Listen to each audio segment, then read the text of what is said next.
right, we're going to call to order the November 16th meeting of the West Sacramento City Council, Redevelopment Agency, and Financing Authority. We're going to begin this evening, as we do each week, with the Pledge of Allegiance. I'd like to invite our guests to join the council and staff in the pledge, which tonight will be led by the captain of our city's basketball team, Oscar Villegas. Pledge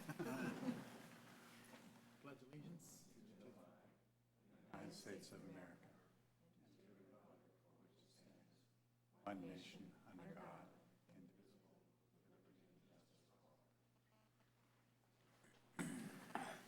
The council did not meet in closed session, so we're going to proceed directly to our general administration agenda. Item 1A, which is presentations by the public on matters not on the agenda, but within the jurisdiction of the city council. We do ask that anyone wishing to address the council on this or any other item this evening to please fill out one of the yellow cards that's available at the door and turn it into the city clerk. In front of the clerk is a timer that we use to assure that everyone has a chance to be heard, and so to that end, we ask that all comments be limited to no more than 3 minutes. Also in front of the clerk is a flip chart that indicates the item that the council is currently considering. We recognize that for some folks, speaking in public can create some anxiety, so we ask that there not be any applause or boos or catcalls or other disruptions, and we maintain a civil discourse in the chamber. So with that, we'll go to our first speaker under item 1A, which is Mr. Buck Rogers.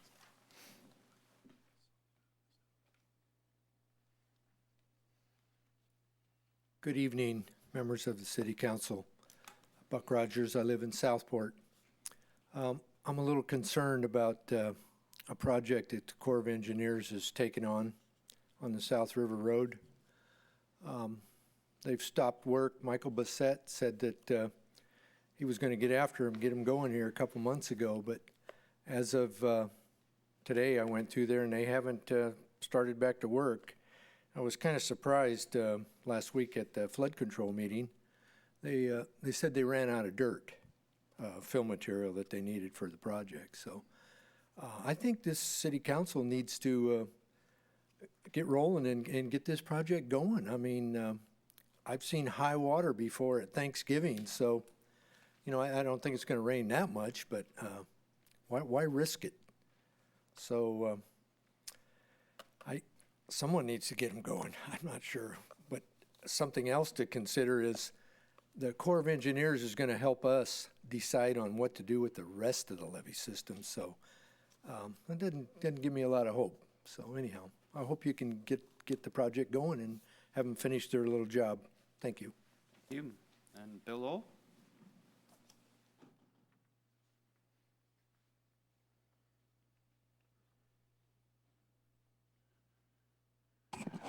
Thank you, Mr. Mayor. William Lowell, West Sacramento, for the record. I noticed there's no shelter on West Capitol Avenue, this side of Harbor Boulevard, westbound, and I hope it's in the process of being replaced. And the one over there near our IKEA store and the Walmart, I think we should just take out that section of the wall that's to the north, and then that would be okay after that. It wouldn't get too hot during the summertime, just like they corrected the one over, let's see, just south of 25 North Cottonwood Street at Beamer. It's a smaller one, but there's no wall in the front, and the rest of it's heavy-duty screen, I guess you could call it.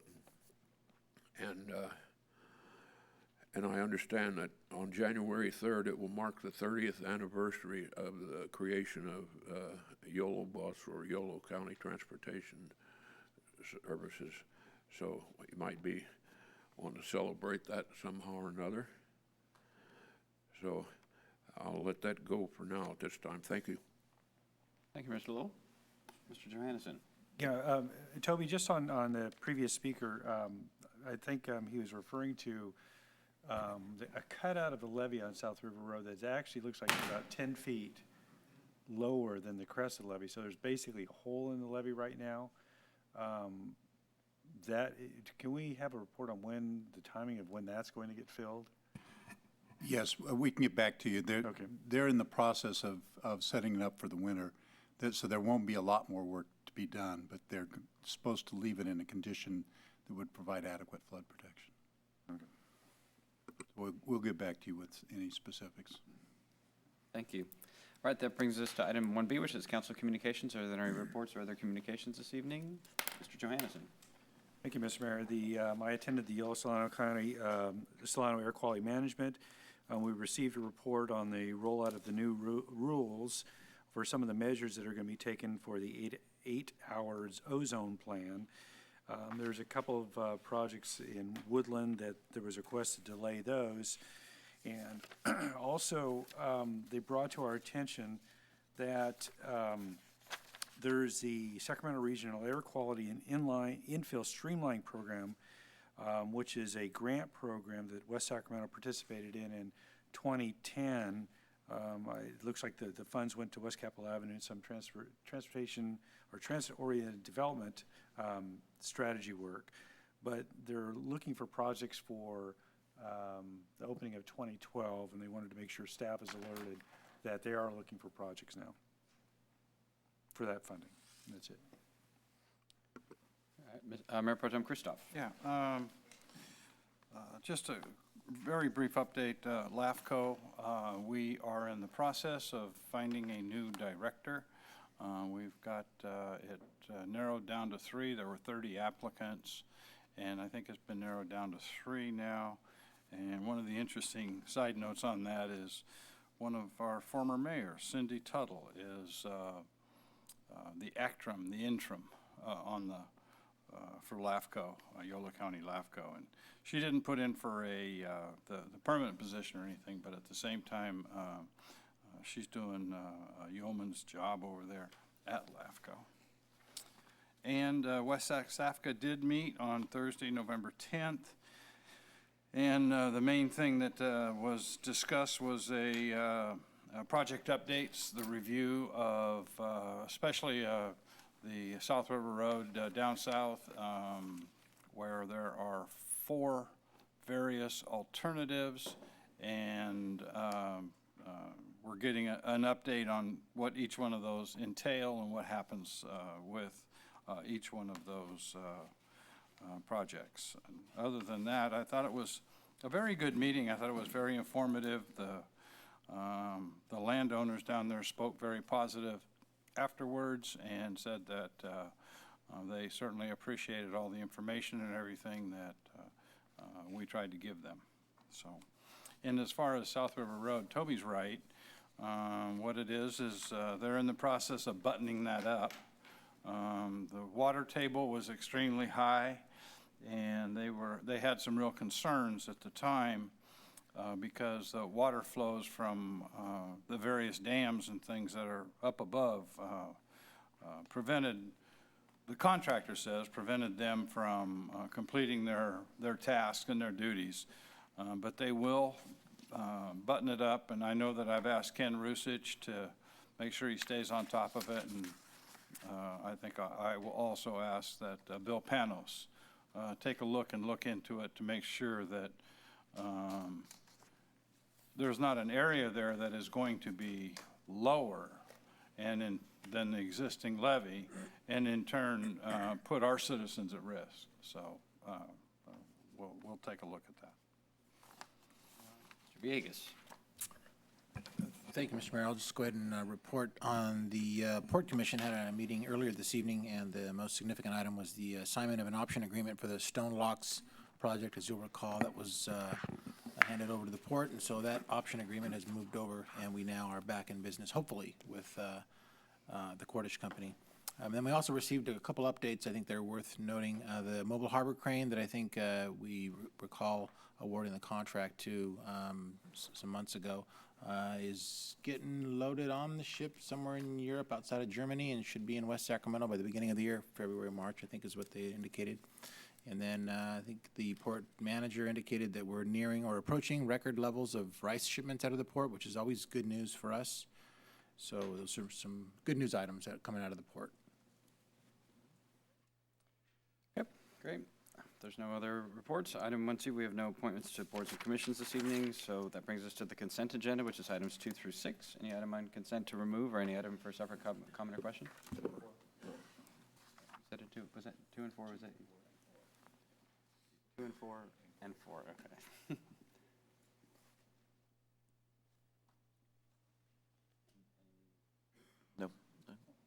Item 2 is consideration of Resolution 11-76, participating in the Institute for Local Government's Beacon Award Program. Mr. Johannesson. Thank you, Mr. Mayor. Yeah, I just wanted to make sure that this is not a policy driver, is it? It's really, who is we talking to here?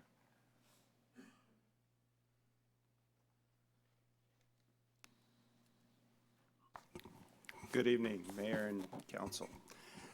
No, this is not a policy driver. This is an award that just signifies that the city has best practices for reducing greenhouse gas emissions, and we are on the path to sustainability. So it's recognition of best practices by the city. Great, so what we've done to date and. Correct. Okay, great, all right, thanks. Item 4 is consideration of approval of contract for advanced traffic management system to Western Pacific Signal LLC. Mr. Villegas? Thank you, Mr. Mayor. Mr. Lukens. So I just wanted to make sure I understand, first of all, thank you for this item. This is something that I think a lot of folks are going to be happy with if it actually works the way it appears in the staff report, which is a traffic management system for some of our major corridors. I know Jefferson Boulevard for a lot of folks is kind of a pain.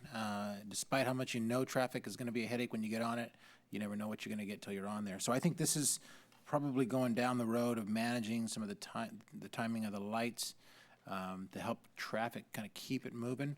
Do you have any sense of when we would see some of the improvements that I know we're all anxiously waiting for? We're asking the contractor, Western Pacific Signal, to move very quickly on this item. So we're hoping to have the installation, if not by the end of the year, shortly after the beginning of the first of the year. So we're asking them to move very quickly on this. Great. Thank you very much. A lot of people make a lot of people happy with if it does what it sounds like it's supposed to. I mean, anything will help, I think, but it's certainly going to be making it better. Thank you. The train comes. Mr. Johannesson. Thank you. Yeah, we've been looking for synchronization for a long time along Jefferson, and I think this is a really good idea.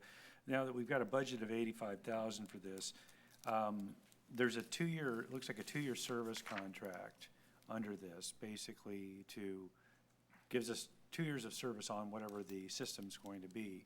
Do we have an idea what the service is going to be after that point? Let me ask Peter Hansen, our technician that's working on this, to come up and answer that question. Council. Yeah, the cost for the maintenance and support for the 2 years is $5,000. So after that, it's really on a case-by-case basis. So it's definitely feasible. So, but this is basically a software. I mean, there's hardware you're going to do, but it's a PC-based software solution. So I imagine that software is proprietary. Yes. So as long as our operating system maintains, I mean, if there's any upgrades or anything, we're going to have some type of cost in the future. Actually, all upgrades included. So there will be no additional costs with upgrades to the system. And then it's just a case-by-case basis if you need assistance? Yeah, if there's like a failure or so we want to upgrade or do something to the system, then there will be costs, but any future upgrades are included. And during this time, they're going to take the metrics to make sure it's working as it is? Give us a report to make sure, see if we see increased traffic flows, that type of thing? Yeah. Great. All right, thanks. One point on that, if there's additional functionality that we want, there would obviously be a cost incurred for that, but for the system that we're buying now, the upgrades are included. Right, so I noticed that you could add video, and I don't think we're putting video in right now. Correct. Right, okay, thanks. Any other questions or comments on the consent agenda? Mayor Cabaldon, I have one correction to make on item number 3. The staff report appropriately identifies that an application be submitted to HCD for $500,000. However, Resolution 11-2 provides that the application is going to be for up to $1 million. That should be also $500,000. All right, with that amendment, is there a motion on the consent agenda? Second. So moved by Mr. Johannesson and seconded by Mr. Ledesma. The consent agenda with that amendment. All those in favor, please say aye. Aye. Any opposed? Hearing none, motion carries. Item 7 is a public hearing and first reading of ordinance 11-2, approving a development agreement between the city and River Road Venture LLC.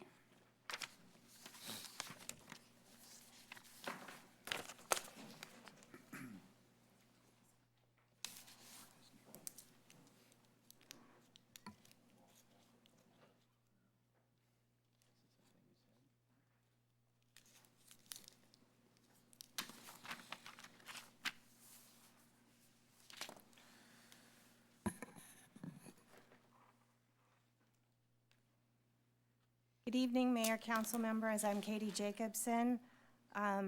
This evening, staff is before you recommending that the City Council certify that it has reviewed and considered the information in the Fulcrum Property Development EIR and River Road Venture Addendum and find that the EIR and addendum have been prepared in accordance with CEQA, and conduct the first reading of Ordinance 1112 approving the development agreement between the city and River Road Venture LLC based on the required findings being met and the terms of the development agreement meeting the city's objectives.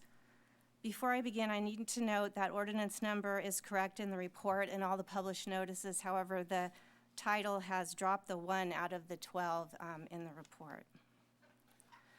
This is the third Bridge District Development Agreement to come before the council based on a transaction structure that was developed within the Bridge District Task Force, or the TTAC. The agreement provides for the same basic public and private obligations as those first two development agreements did. However, it differs in that there is no specific Prop 1C or other project obligations, and so accordingly, the agreement does not confer the benefits associated with those additional commitments in those other development agreements.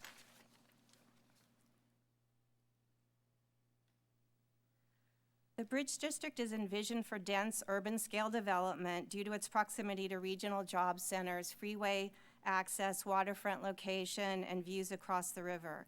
In 2007, a public-private task force was created to update the city's regulatory climate in order to encourage and make feasible the type of urban scale transit served development that was envisioned for the district, and to jumpstart private investment in order to maximize the tax increment revenue.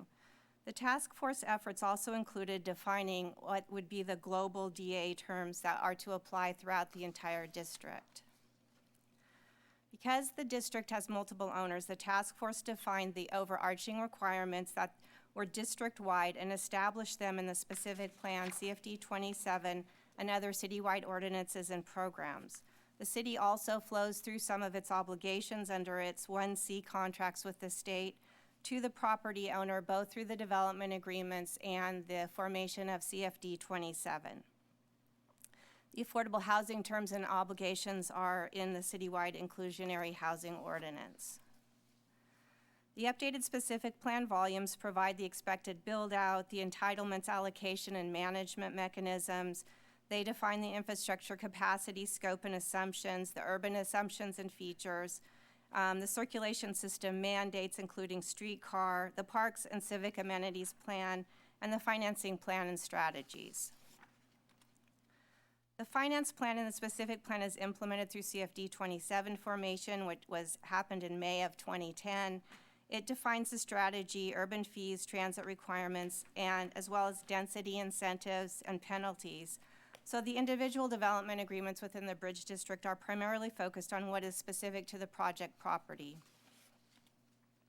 This is the property covered in this River Road Venture DA. Project is in the core, which is envisioned for very dense, primarily commercial development served by structured parking. It would be a prime location for additional restaurant or entertainment uses that would complement Rayleigh's Field and help to meter traffic both in and out of the district surrounding Rayleigh Field events. The property is covered by the Fulcrum Project EIR, certified in 2009. That EIR included the smart growth property, which is in the broken line, the dark black broken line area, as well as the River Road Venture property, which is in the pink crosshatch. The city did a supplemental EIR to accompany the specific plan updates, and the recommendations tonight include approval of an addendum intended to update some of the Fulcrum EIR mitigations based on the more recent analysis that was completed with the specific plan EIR. Except for vesting and baseline entitlements and land use, the term of the DA is about 15 and a half years. The entitlements vesting term is for 30 years. The DA terms and conditions also provide for fee vesting. They require formation of a CFD for operations and maintenance in the district, primarily focused on maintenance of the Riverwalk and parks. It requires a streetcar commitment to fund streetcar as part of their circulation element, and also includes public and private obligations related to the 2014 plan. River Road Ventures is being vested by this DA in their baseline share of entitlements for the 30-year term. The property owners, as you recall during the specific plan revisions process, did both expected and maximum development scenarios. And those scenarios were used then to scope and define the capacity of the infrastructure and as well as the amenities plan for the district. This DA provides that the project is vested with its proportionate share of the expected build-out entitlements. The 20% difference between the expected and maximum will be deposited in a density bank mechanism that will be managed by the city to incentivize very dense projects. Under the Smart Growth Development Agreement, Smart Growth has the ability to transfer some of its entitlements to the River Road Venture parcels in the core. Construction of the 2014 plan improvements and the owner's financing obligations are provided in this DA. Most of this infrastructure and parks improvements are expected to be completed in spring of this year, except for the water tank. These are the local road dedication within the development agreement. There is a regional road dedication for Grand, and this dedication also results in a remnant that River Road is obligated to transfer to the city, and the city will assemble it into its warehouser parcel. These are the universal street dedications for Ballpark and State. This dedication also results in a remnant that River Road Venture is required to transfer to the city. The DA also provides for these abandonment areas that the city it obligates the city to recommend to the council that it consider these areas for abandonment so that they can be assembled with the adjacent property. And the development agreement establishes the conditions for when this is to happen and how that is to occur. That concludes my presentation. I'd be happy to answer any questions from the council. Questions for staff? Have Mayor Pro Tem Christoph. I do have a question. Katie, on page 11, number 6, the vesting rights.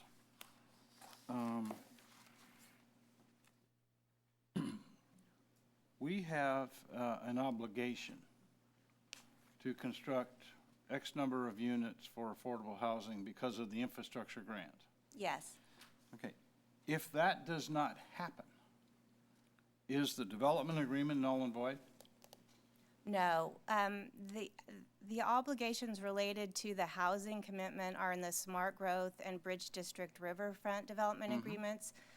They are no the obligations in this development agreement, but if for some reason market conditions did not permit those developers to go forward and build their housing, I mean, ultimately the CFD document provides the mechanisms by which each property owner in the Bridge District would be required to pay back its pro rata share. So in other words, if we're obligated to build, 800 homes and we only are able to build 60% of them, well, it's only that the 40% that we would have to then calculate how much of the grant award was based on that portion of homes, then that's what's owing back to the state, and then each property owner has to pay back their fair share of that amount. Okay, so it doesn't nullify any of the development agreements that we have then? No. Okay, thank you. And on page 12, transferring of access smart growth properties. I have to assume what this means that if the developer builds at less density, then they can take those excess units to another parcel?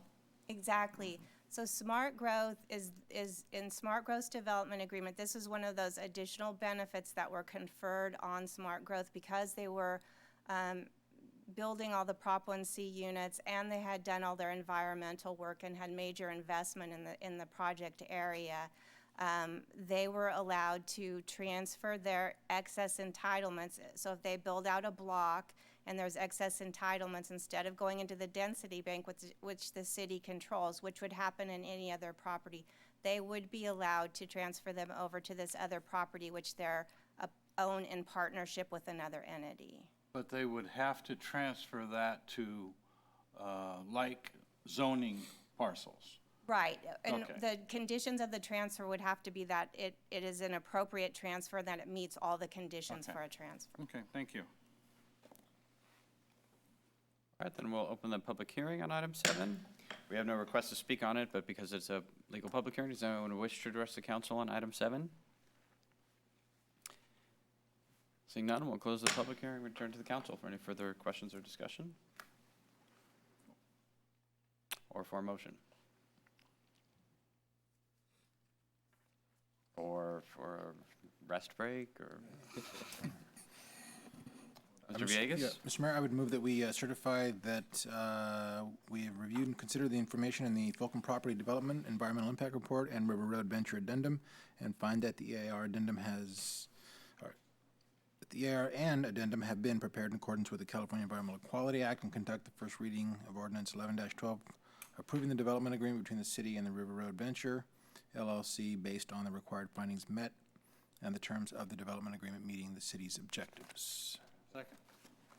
All right, it's been moved and seconded. Seeing no further discussion, all those in favor, please say aye. Aye. Aye. Any opposed? Hearing none, that motion carries. Item 8 is a public hearing in consideration of Resolution 11-77, approving an amendment to the Community Development Block Grant Program Income Reuse Plan, and Resolution 11-80, authorizing a transfer of CDBG program income to be used for fair housing services. Ms. Collis?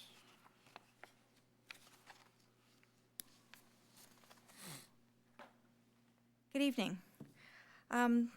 As the council is aware, the city receives Community Development Block Grant Funds, CDBG funds, that come from HUD and to the state of California, and then from the state to the city.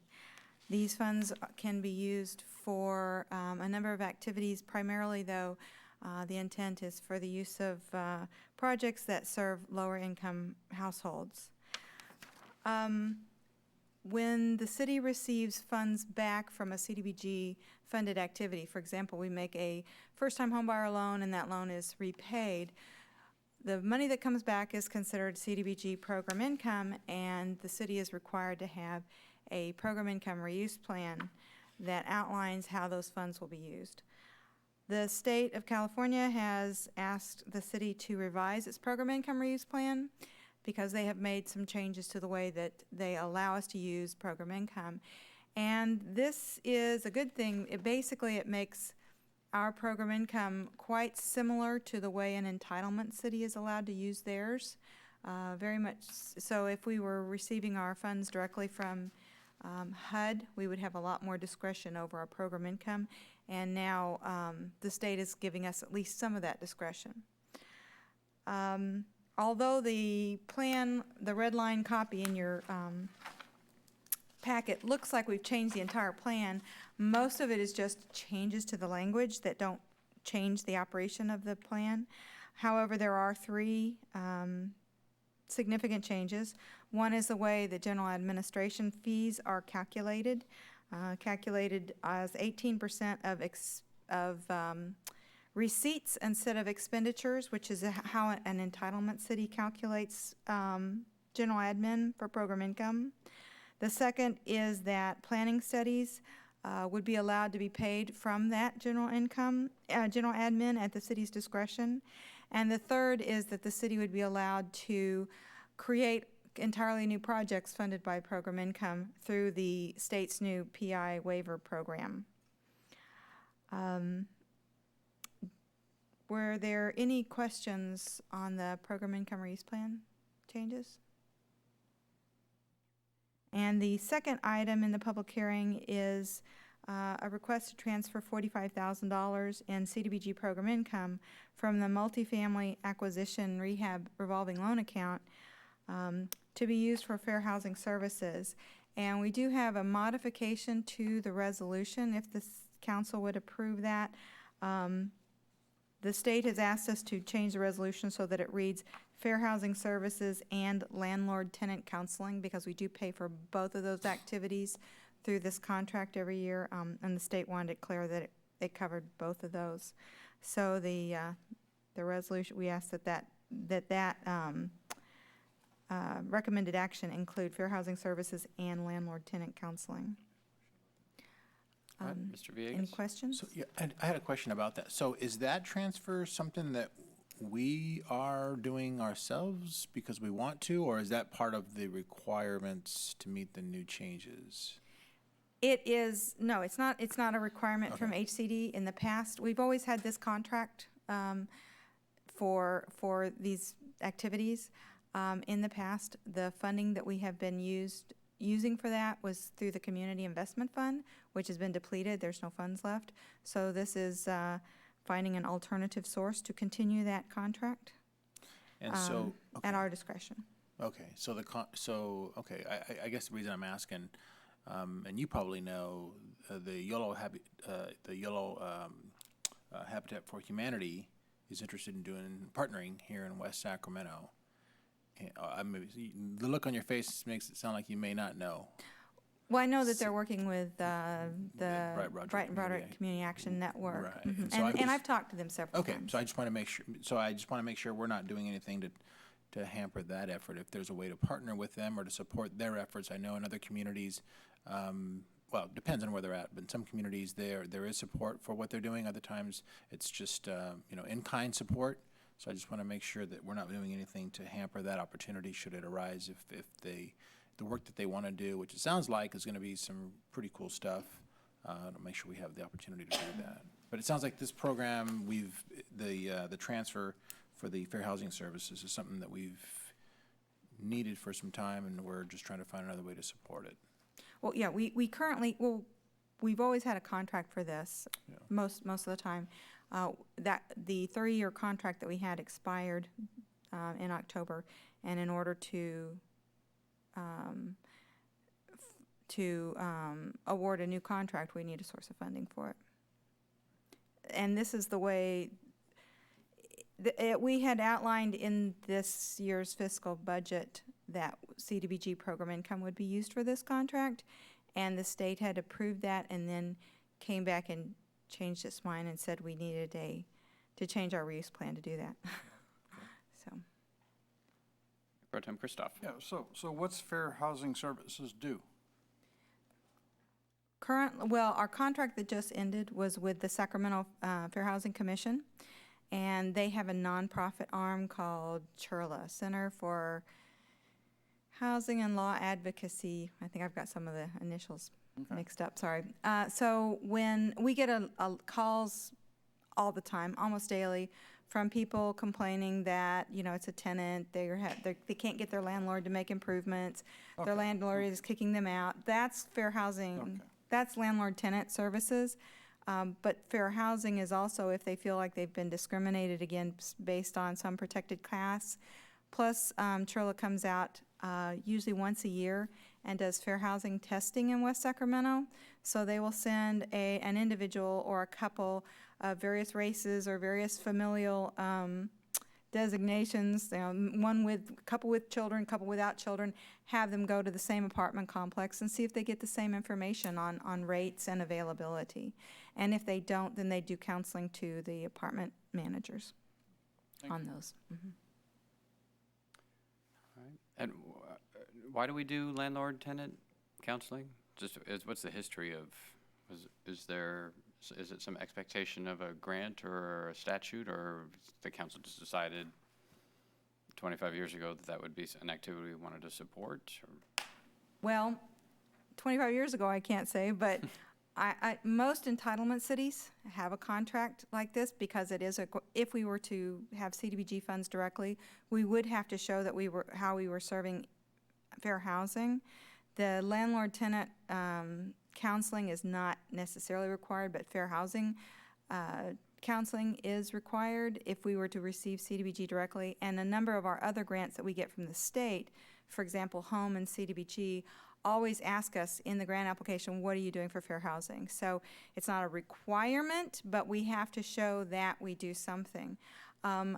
To have the landlord-tenant counseling, that's not a requirement of any sort, but it is a service that is very valuable to lower-income households that are having difficulties.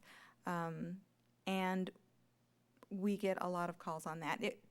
If we could provide those services with staff time, but it would take a lot of staff time. It's nice to have a consultant to take that off of staff shoulders.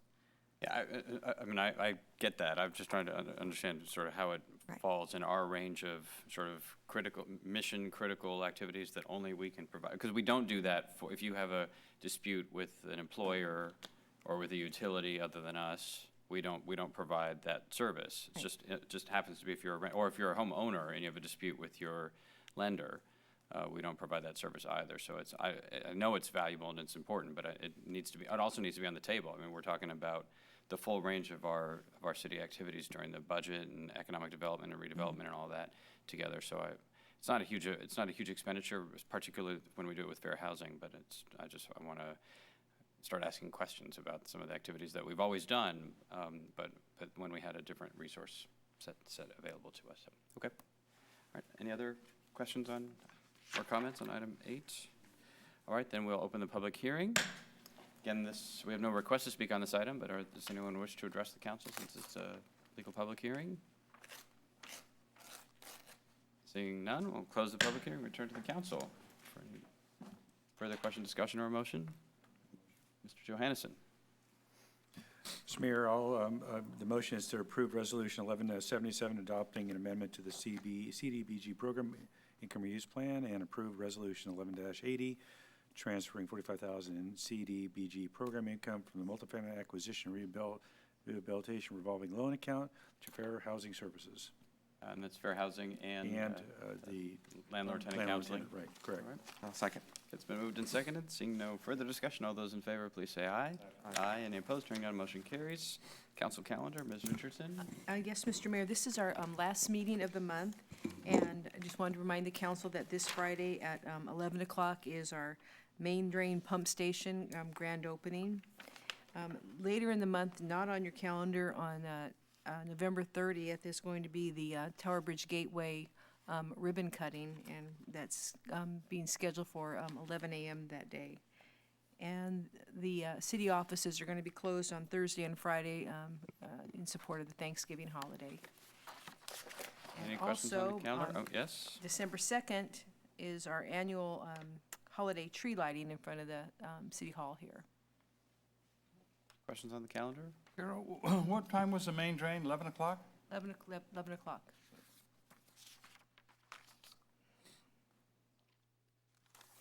All right, city manager report. Just 2 items. We received the approval or the agreement from the school district to allow use of the playing field and track, and that'll be programmed by the city. This is something I think that the council has had interest in the past, and it's taken a little bit of time to get there, but it was taken up by the school board at their last meeting, and they approved it. And then we had a meeting this afternoon with high-level staff members of the Department of Water Resources talking about our program to complete the Southport levee, a 6-mile stretch, and received a good deal of support, but some uncertainty about how quickly they could commit to funding, and that was of concern to us, but and nothing was definitively decided today, but we were hoping for an early read from the Department of Water Resources on their capacity and willingness to fund the entire project, and we did not receive that today. All right, questions on the city manager's report? City attorney report? Nothing to report, thank you. Staff direction from members of the council? At Mr. the- Ledesma? Thank you. At the last meeting, we had I think it was the last meeting, we had a report by the chief on the realignment plan and their actions they're taking. And just wanted to, one of the actions or one of the items I brought up was just about communication to the community and outreach and making sure residents might have an opportunity to understand the process better. So I just want to see if we can get a report back on that and when he might be reporting back. We intend to, we're scheduling the MOU for that agreement. It'll come back on the 7th, and at that time, there will also be an updating Okay.